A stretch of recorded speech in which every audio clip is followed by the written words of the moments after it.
Up next is our very own R&D director, Anthony Liekes, Dr. Anthony Liekes, or most commonly known as the Mad Professor. The Mad Scientist, excuse me, Anthony. He will share you with his experiences. He will share with you his experiences heading up the winning, and I say winning, Rombit team of the Antwerp Port Hackathon last month, which involved a smart safety vest. Anthony, the floor is yours. Thank you, Evert. Thank you, everybody, for joining us today. I must honestly say that some of the points I want to make in this presentation have been covered in the questions that we just had now.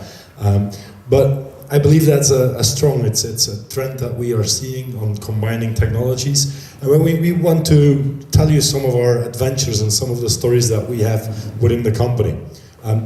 And I hope that by telling you the story of how we played the hackathon, that we can tell you something about how our company uses innovation and uses the drive of our people in the team to create new technologies and to explore and to exercise with these technologies.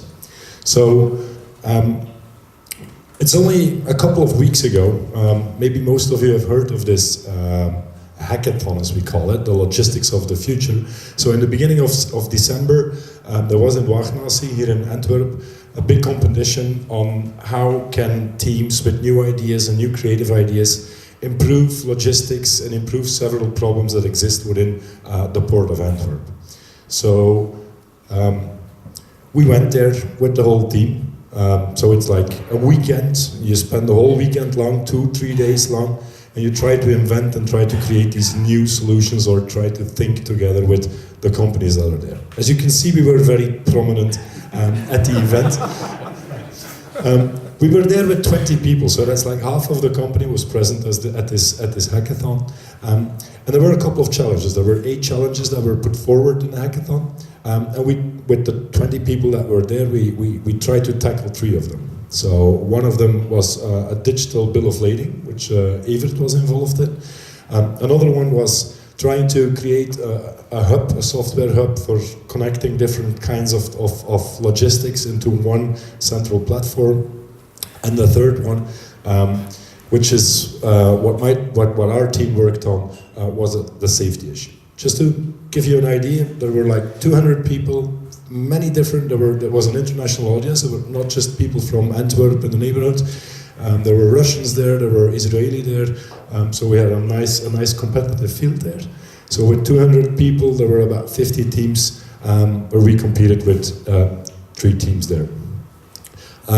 Just to give you a feeling, so we've been there day in, day night. So we some of our people didn't even sleep the whole weekend long just to work on that. That would be Stefan, which is the second on the right. But these are some people that were in my team. And we had a great team. We had like a business analyst, a designer in there, a back-end and a front-end developer, and 2 hardware people, Olivier, who's not in the picture, and me. And we spent the whole weekend thinking about what can we do to improve safety for workers. So very similar to the story that we just heard. How can we detect these collisions? How can we build something new and build something interesting? And at the end of the competition, there is like a pitching competition. So this is somewhat what it looked like when we were pitching in front of the community of the Port of Antwerp. They had like containers and we had safety vests, so it made it look a bit port-like. But just to give you an idea of what we did, so we had to present a 7-minute pitch, and I'd like to do that 7-minute pitch for you to show how we tackled a problem of solving safety in the harbor. My story begins with a couple of weeks before the hackathon, I went to visit a friend of mine. He's a dock worker.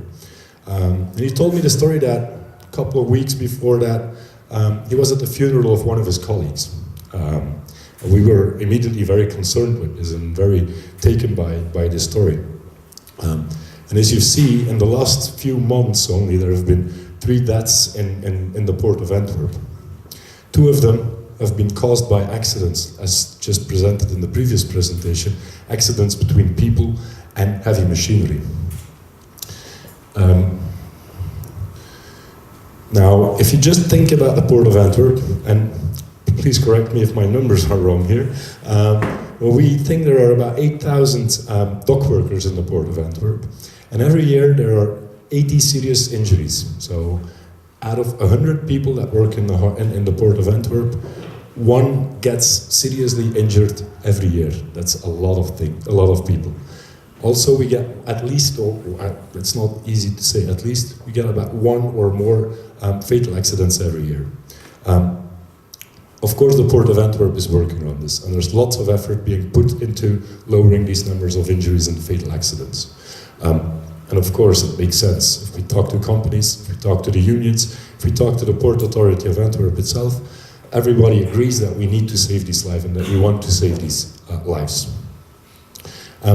And we've been trying at the hackathon. There were a lot of companies present with their coaches that could help us, that we could ask questions about how it works and what's the kind of protocols and safety protocols that you have in place and how should we fit our solution into that.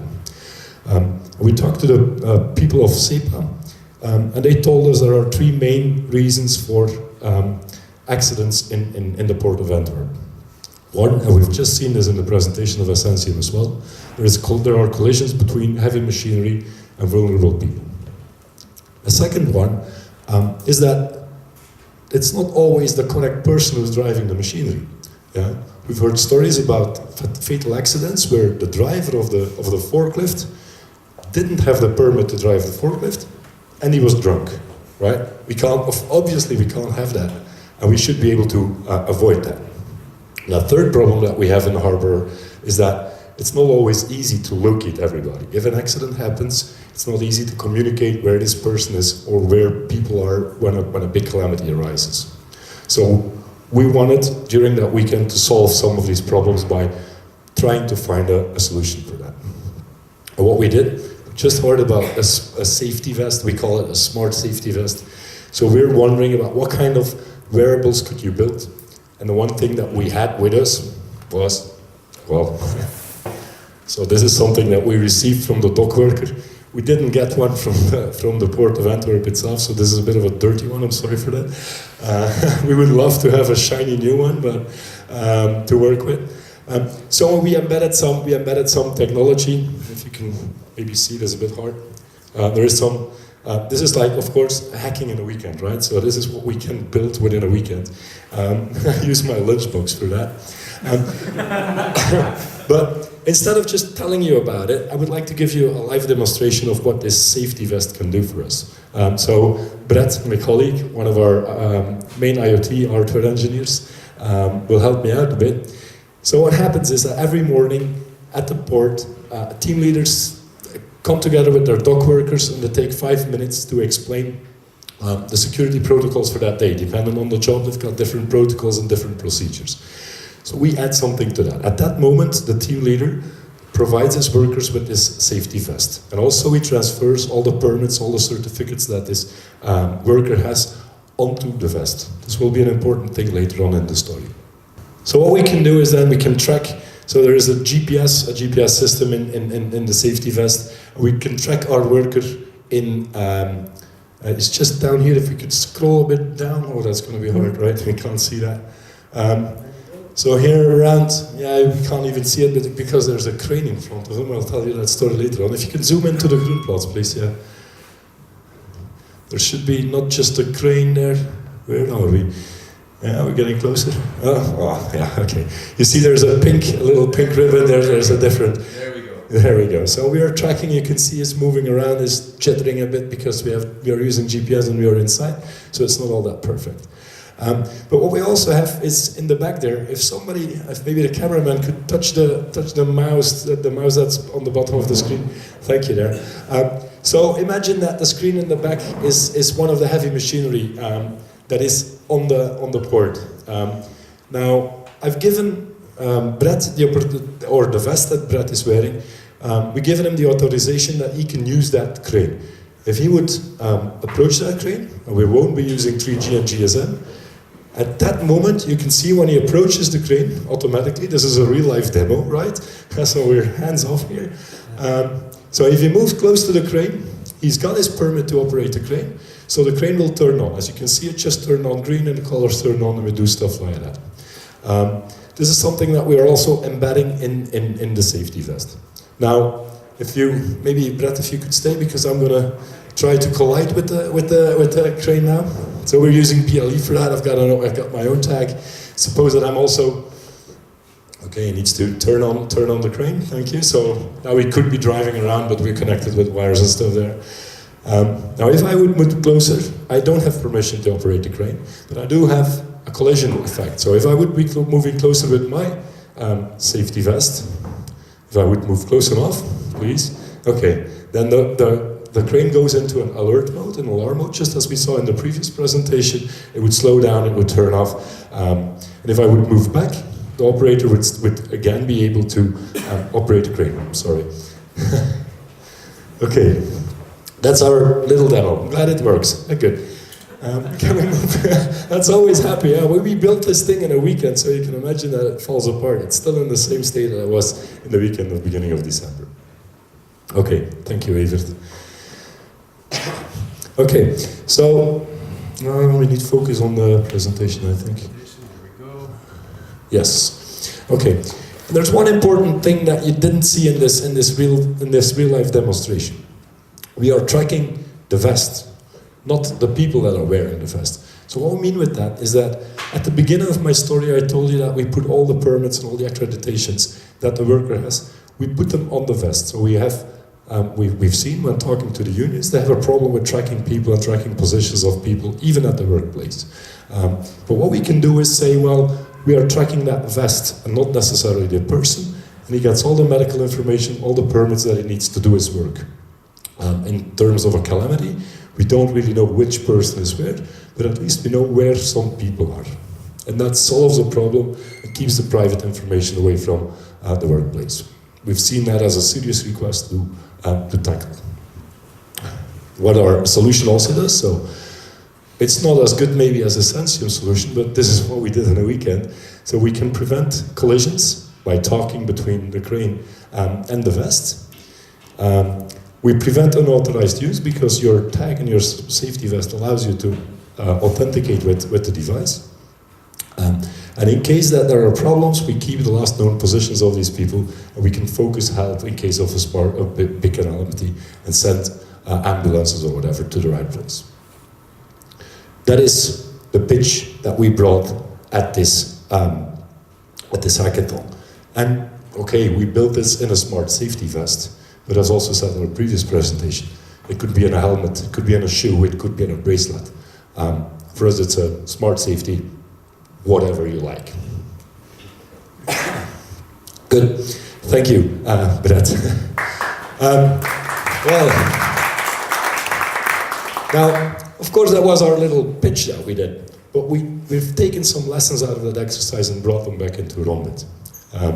It's not the first time that. So, you said that we are a winner. We weren't really the winner. We were second place out of 50 teams, which is still, we're very happy with that. Especially knowing that the winning team was one of the subcontractors of one of the organizers. So we're very happy with having the second place after the organizer itself. Now, this is not the first time that we've been doing these things, right? A couple of years ago, we've also been participating in the Apps for Antwerp Hackathon. And one of the ideas that we had there was the parking sign, the A sign story that we have now. So this is part of what we mean, this is part of our culture, of how we do our research and development. We take part in these hackathons, we try to learn as much as we can from that hackathon, from that weekend, take it back into the company and keep on developing these ideas that we have there. That's part of our protocol, that's part of our procedure that we have. So with the Apps for Antwerp, we brought that hackathon idea in a weekend to a real product now, 2 years later. And we want to follow a similar model with the hardware that we're developing now, and where the hackathon was part of this exercise. Here are some of the lessons that we learned in that little weekend. First off, there are worker rights and there is privacy concerns by the unions. They asked us to take that into account and find a solution for that. We weren't aware of some of the safety regulations that there are with respect to wearables. For example, not every workplace will allow a wristband to be used, because a wristband is a potential safety issue. And one last thing, And this is something that I've seen in the last few presentations and the questions. One technology size doesn't fit all. Also in our safety vest, we are combining 3G together with BLE, together with GPS, different technologies, both for localization, both for communication, and we use them and we mix them in different ways. And well, I can repeat as what has been said before, and I think the last questions were very similar to what I have on my slide. If you look at these technologies, they all live in spectrums.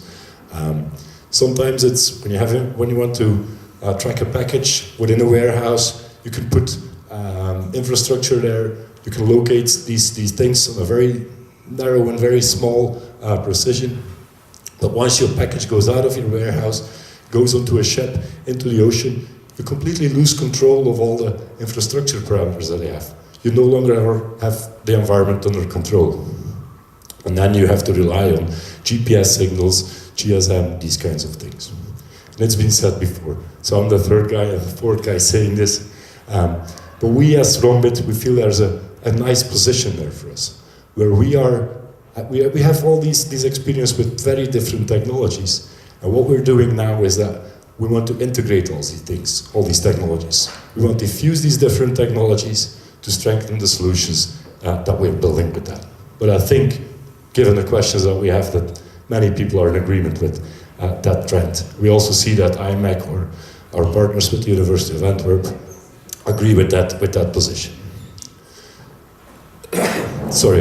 Now, this is not the first time that we're doing this. We have a very similar model within Rombit to currently build our software platform.